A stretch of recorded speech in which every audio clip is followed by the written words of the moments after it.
my name is Kiersten. I'm an HR generalist here with BCN Services. My day-to-day involves answering phone calls and emails from a variety of different employees, managers, and clients with so many different HR questions.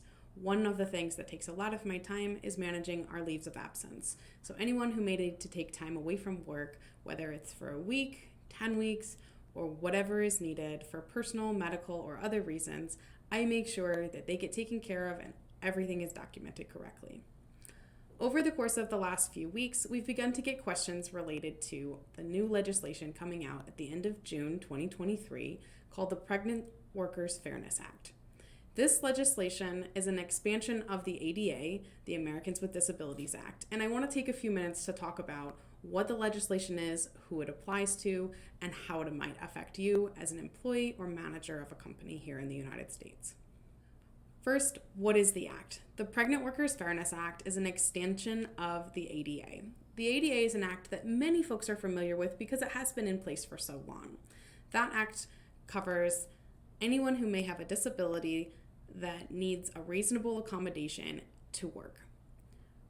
The Pregnant Workers Fairness Act expands that act, the ADA, to now include the known limitations of pregnancy. So we're going to take a few minutes to talk about those different terms and what they mean. First, what is a reasonable accommodation? A reasonable accommodation is a request to have an adjustment to the work itself, the work environment, or a process such as interviewing that is difficult due to a disability or, in the case of the PWFA, the known limitations of pregnancy. The reasonable accommodation is considered reasonable because it does not cause what is known as undue hardship to the business. An undue hardship is a significant difficulty or expense towards the company. What's the definition of a significant difficulty or expense? Well, that depends on the nature of the organization. Larger companies have larger resources and are expected to accommodate accordingly.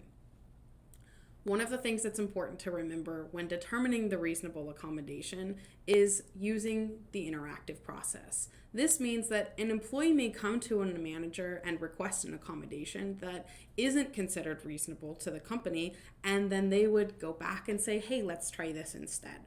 That back and forth dialogue is called the interactive process, and it's a critical aspect of coming to an agreement on a reasonable accommodation under the ADA or the PWFA. One of the things that many people want to think about when they look at reasonable accommodations is the nature of the environment that the employee works in. Many companies have employees who work a physical labor job while simultaneously other employees who work in a desk or office setting. Those two different employees may experience the same limitations of pregnancy but need different accommodations, and it's something to consider that it's always on a case-by-case basis what the reasonable accommodation should be for a given employee. After listening to me review all of those elements of the PWFA, some of you may be wondering what is different about this versus how business has been operated to date. That's because many companies are already doing this. They may not have policies in place that specifically address this, but there's a known understanding amongst leadership within the organization that when someone comes forward with a request for accommodation due to pregnancy, the answer is generally yes, or that some agreement or understanding could be found.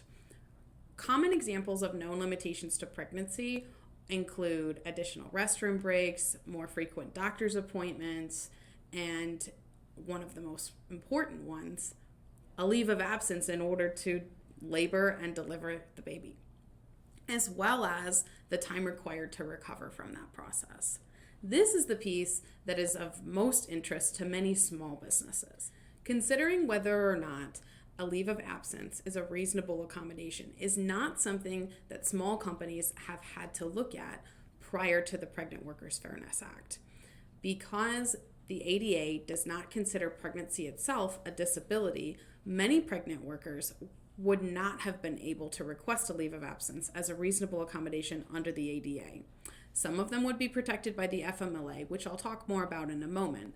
However, those employees who are part-time or new to a company or working for an organization that's simply too small to qualify for the FMLA may have never been considered for a leave of absence.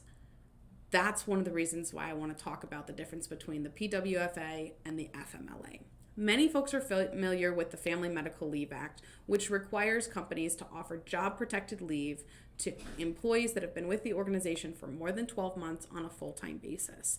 It also only applies to companies that have more than 50 employees. There are a lot of organizations within the United States that don't meet those requirements, as well as many employees who do work for qualified companies who don't meet the work requirements either, such as new hires.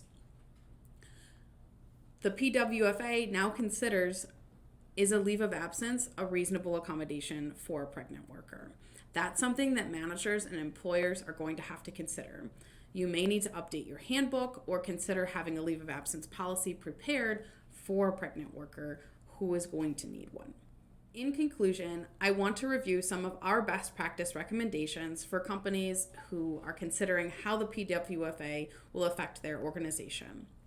First, make sure everything is compliant. Make sure your posters are up to date and you've properly notified everyone.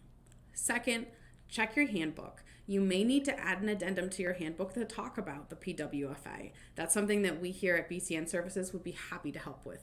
We enjoy helping our clients to draft handbook updates that are not only compliant, but also emphasize your core values. Third, make sure your line level leaders are educated and trained on how to respond to inquiries regarding the PWFA. These are going to be the folks who first encounter the pregnant worker and find out that they're pregnant, and they will be the ones generally who first receive the request for accommodation. Fourth and final, start thinking about the types of accommodations that are going to come through your organization.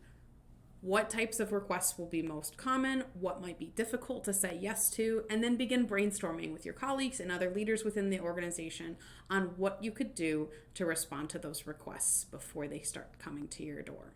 Here at BCN Services, we would be happy to help with all 4 of those steps. So if you're looking to get started, reach out to us so that we can get everything set in place.